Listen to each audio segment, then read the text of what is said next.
paglilinis ang ilang residente ng Baguio. Inila naman sa pagkanta at pagpinta ang pagtuturo sa mga kabataan kung paano mapangalagaan ang kalikasan. Nagpapatrol, Eds Fernandez. Habang nahaharap ang Baguio sa problema sa basura, bayanihan sa paglilinis sa mga taga-Baguio. Inumpisahan ito ng grupong Guardian Socialite Society, Tiger Bulldozer Smart Chapter.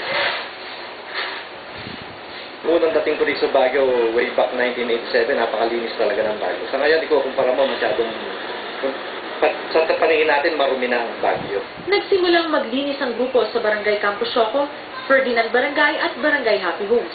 Kung wala sila, hindi namin mapagkakaisan na maalis yung mga dumi dito sa Ferdinand Barangay. Dahil ako ang may committee, ako ang nagtutuloy araw-araw. Matapos maglinis,